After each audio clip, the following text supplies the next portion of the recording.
Hello student, अस्सलाम वालेकुम। कैसे हैं आप सभी लोग। तो आज की वीडियो लेक्चर के अंदर हम पढ़ने जा रहे हैं एस्पायरेशन, ठीक है। इनहेलेशन क्या होता है, प्रोसेस। प्रीवियस वीडियो लेक्चर के अंदर जो है हमने समझा था कि वेंटिलेशन या ब्रीथिंग क्या होता है, दोनों का एक बेसिक इंटरव्यू लिया था, इंट्रोडक्शन लिया था, ठीक है।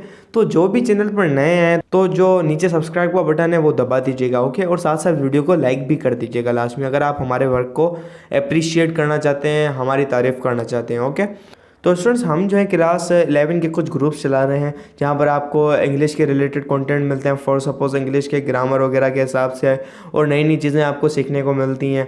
क्योंकि मेरे पास जो कंटेंट होता है, मैं जो है इंग्लिश के ऊपर ही ज़्यादा फोकस करता हूँ और दूसरी चीज़ें भी इंपॉर्टेंट होती है, तो मैं अपडेटेड चीज़ें भेजता हूँ, ठीक है। रिसर्चेस वगैरह ये वगैरह, तो वो आपको हेल्प कर सकती हैं। या एजुकेशनल जो है आपके पास इन्फॉर्मेशन, फॉर सपोज कोई नोटिफिकेशन वगैरह है रिजल्ट के हवाले से, ठीक है, आपको कुछ जो है डेटा वगैरह मिलता रहेगा, तो आप उसको ज्वाइन कर सकते हैं। ऊपर आपको नंबर मिल रहा होगा, वहाँ पर आप कांटेक्ट करके इजीली ज्वाइन कर सकते हैं। आप कहिए कि अपना नाम लिखिए, अपनी क्लास लिखिए, अपना स्कूल लिखिए और अपना डिस्ट्रिक्ट लिखिए, या जो है सिटी है तुम्हारा नाम, ठीक है। ये चार चीज़ें फिल करके व्हाट्सएप पर सेंड कर दें, हम आपको 1-2 दिन के अंदर वहीं पर ही उस ग्रुप के अंदर ऐड कर देंगे, ठीक है। तो आई होप सो।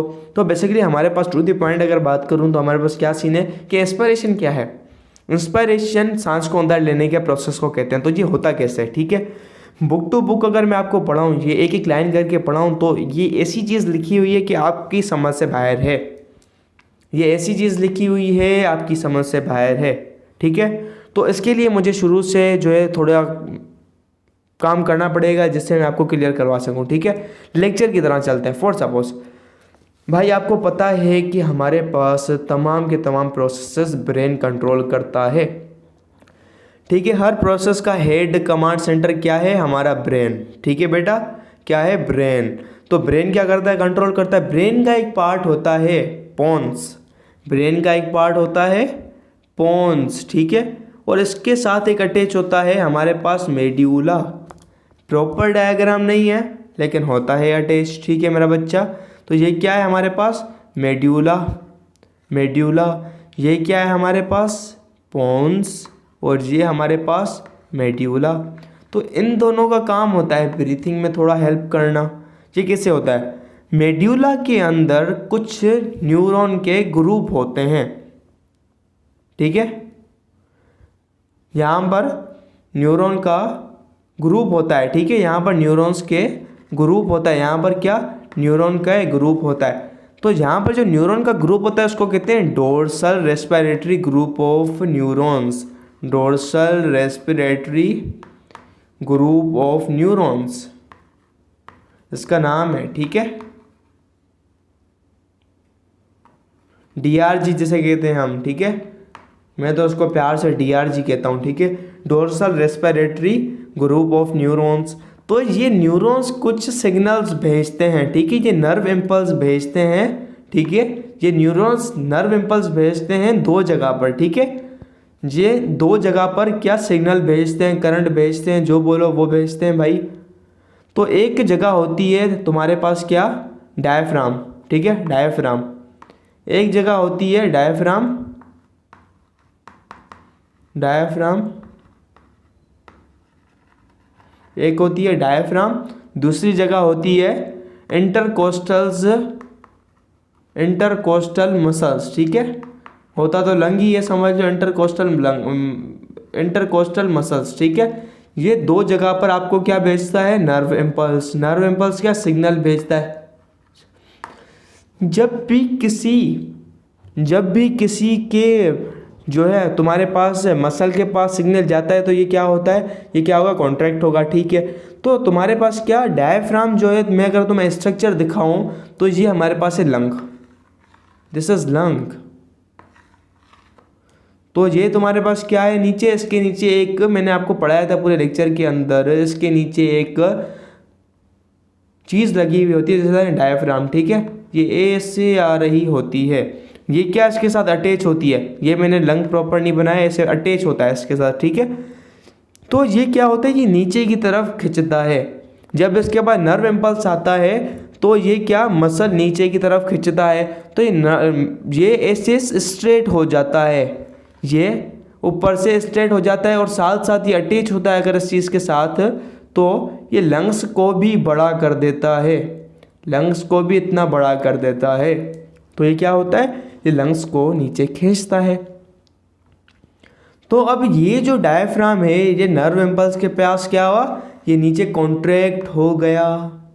ये क्या हुआ, कॉन्ट्रैक्ट हो गया। दूसरी बात मैंने आपको प्रीवियस वीडियो लेक्चर्स के अंदर बताई थी कि लंग्स जो होते हैं हमारे पास 2 लेयर्स के साथ कवर्ड होते हैं, जिसे क्या कहते हैं, प्लूरल मेम्ब्रेन्स। ठीक है, एक होती है विसरल प्लूरा, दूसरी होती है पेराइटल प्लूरा। जो लंग्स के साथ अटैच्ड होती है उसको कहते हैं, तुम्हारे पास क्या होती है, विसरल प्लूरा।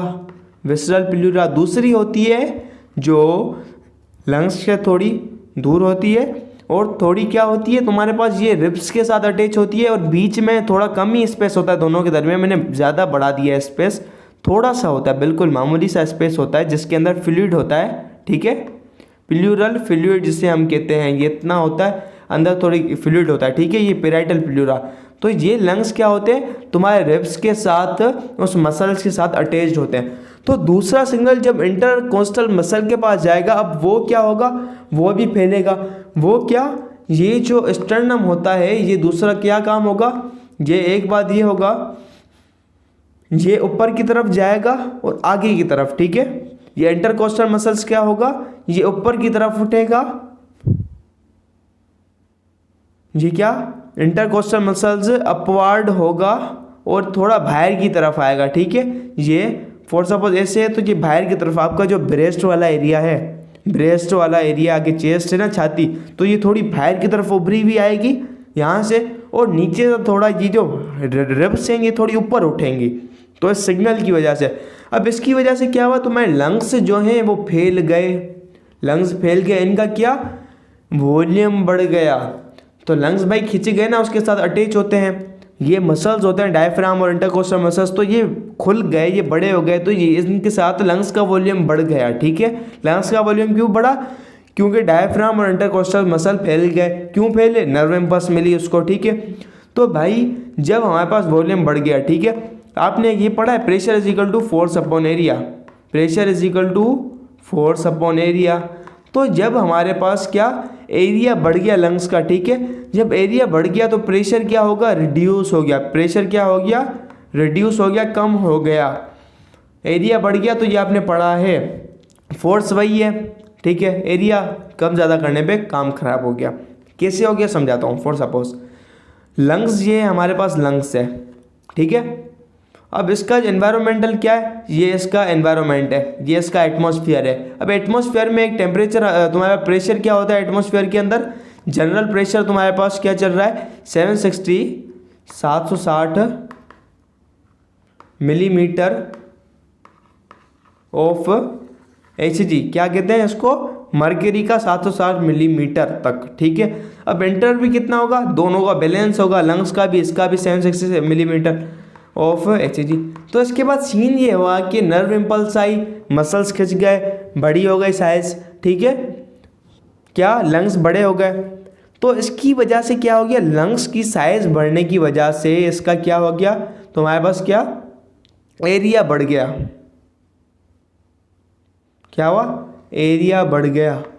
तो इस एरिया बढ़ने की वजह से तुम्हारे पास जो अंदर 760 का था, pressure is equal to force upon area, pressure is equal to force upon area, जब डिनोमिनेटर बढ़ जाएगा तो तुम्हारे पास जो वैल्यू आएगी वो कम हो जाएगी, तो प्रेशर में रिडक्शन होगा, प्रेशर रिड्यूस होगा। तो 760 की जगह हो गया तुम्हारे पास 750 मिलीमीटर ऑफ मरकरी। तो जब ये 750 मिलीमीटर ऑफ मरकरी होगा तो प्रेशर, जो गैस होती है हमारे पास, हाई प्रेशर से हमेशा लो प्रेशर तक जाती है, हाई प्रेशर से लो प्रेशर तक जाती है। तो ये जो गैस है, ये जो एयर है, ये बाहर से अंदर की तरफ मूव करेगी रेस्पिरेटरी ट्रैक की मदद से, नोज की थ्रू से तुम्हारे पास लंग्स में जाएगी, फिर गैसेस का एक्सचेंज होगा। ठीक है, क्या होगा, गैसेस का एक्सचेंज होगा।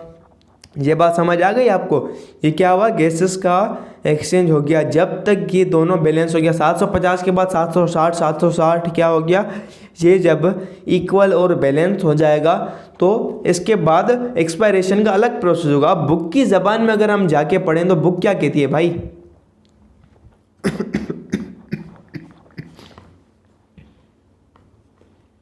बुक कहती है basically the aspiration is the active process energy consuming. तो यहाँ पर बुक कहती है कि ये एनर्जी कंज्यूमिंग प्रोसेस है, मैकेनिज्म है, ठीक है।